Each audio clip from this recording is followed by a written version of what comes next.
Have you ever wondered if something really simple, like maybe even just a single coin, could actually be a key?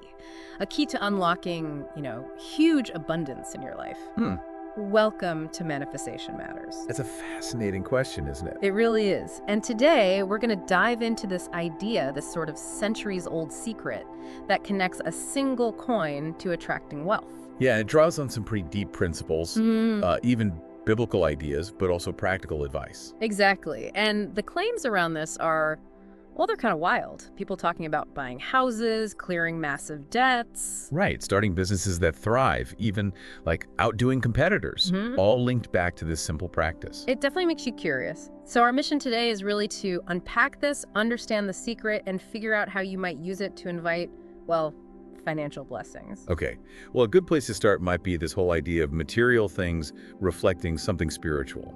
That's not new, is it? Not at all. Throughout history, people have seen the material world, everyday objects, as tied to something bigger. Right. And you mentioned the Bible. There are tons of examples there, aren't there?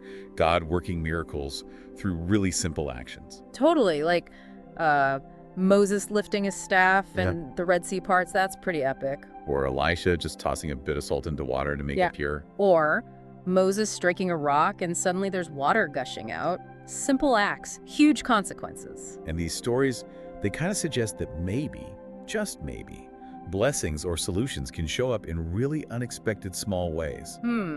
Ways we might easily overlook if we're only looking for something grand. Exactly. We often expect complexity, don't we? Which brings us to that story about Naaman and Elisha. Oh, right. Naaman, the big important general with leprosy. Yeah. And Elisha tells him, essentially, go wash in the Jordan River 7 times. Simple, right? Almost too simple for Naaman. He got pretty annoyed, didn't he? Expected something more dramatic, I guess. He did. He resisted because it felt, well, basic for such a serious problem. Does that feeling sound familiar? Like waiting for a complex answer when maybe a simple one is right there? Oh, absolutely. It happens all the time. We distrust the simple stuff. It's a great illustration of how we often dismiss easy instructions, even when we want a big outcome. Maybe the lesson is that sometimes God or the universe or whatever you believe in works through these uncomplicated acts of faith, Yeah, it's about trusting the process, even if it seems small. which actually connects really well to a personal story that's often shared with this coin idea. Oh, yeah. Tell me more. Well, picture this. Someone's in Costa Rica, kind of low on funds, right? Okay. And the owner of the hotel they're staying at gives them a piece of advice. She hands them a coin, Just a regular coin? seems like it, Right. and tells them to put it in a glass of water, promising that doing this will attract, like, unlimited money. Wow. That's a bold promise. Unlimited money from a coin in water. It sounds pretty out there, doesn't it? But the key part of the story, I think, is the person's reaction. What did they do? Did they just laugh it off? No, apparently not. Oh. Even though it sounded strange, Mhm. they decided to actually do it. They followed the advice. Huh. So, an act of faith, basically, despite the weirdness. Exactly. That openness, that willingness to try something unconventional, even if it feels a bit silly, that seems to be the first step. Okay, so they put the coin in water. Then what? Did money start raining from the sky? Not quite. But something pretty remarkable happened soon after. This person travels to Canada, Okay. and just 3 days after arriving, they find a coin on the street. A Canadian coin. Just found it. Okay, people find coins sometimes. True. But this wasn't just any coin. It turned out to be some kind of special edition. Oh. Yeah, apparently potentially valuable. Like, the story goes, it could have been worth over $2,000. Whoa. Seriously, okay, that's more than just finding a penny. Right. So coincidence? Maybe.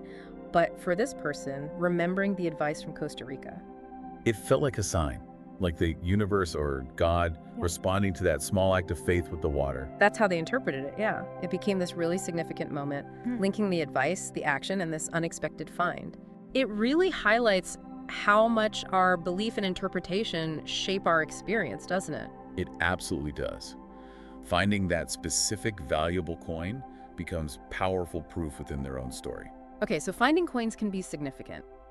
This leads into the idea that there are things you shouldn't do with coins, according to this perspective. Yes, there are apparently 3 main things to avoid. Let's hear them. What's the first one? First, don't play with money, like flip coins casually, or especially use it for divination, like trying to get answers from it. Why not? What's the reasoning there?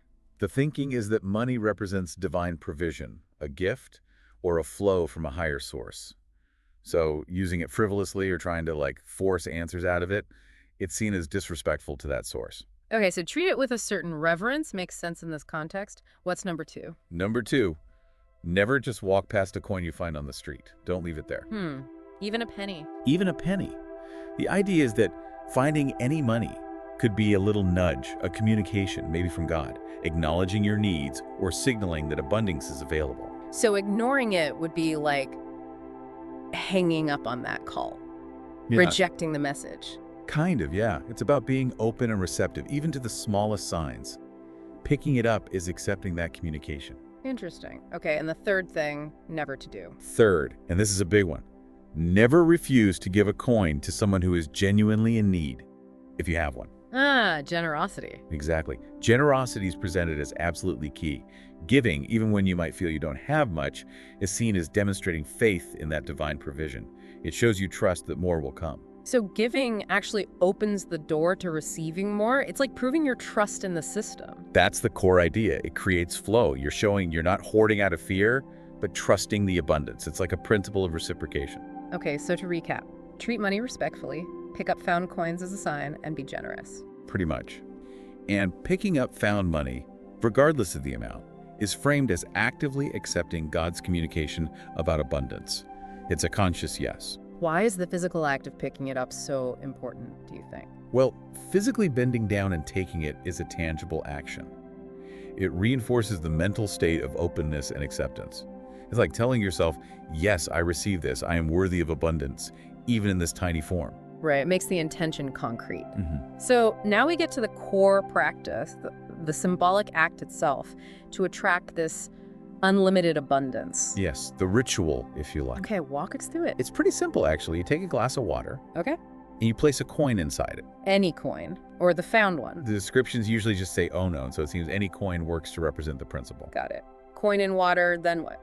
Then you say an affirmation, something specific like, just as this coin enters the water, abundance comes into my life. Okay. I ally myself with divine provision, and I trust that I will have more than enough. Aligning yourself with that source. Yes. And finishing with conviction. At this moment, I am convinced that my provision does not depend on the world, but on God. That's quite a powerful declaration, shifting the source of your security. Absolutely. It combines the physical action, the coin, the water symbolizing flow, with a very clear verbal statement of intent and belief. It's focusing your mind.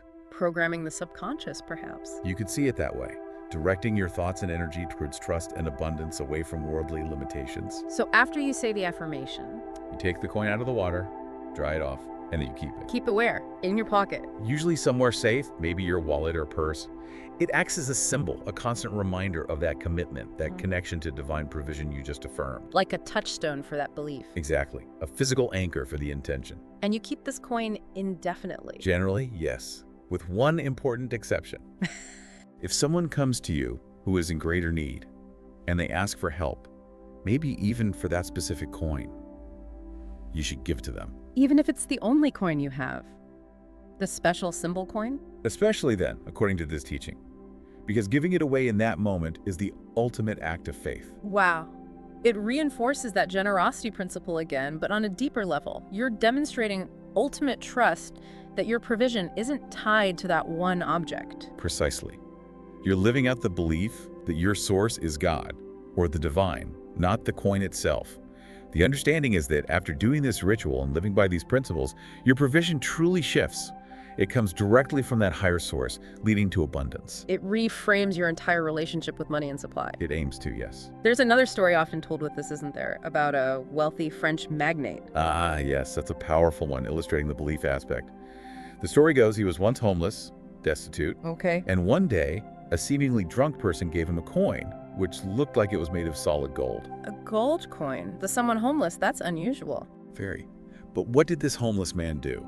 He didn't rush to sell it. No. No, he held on to it.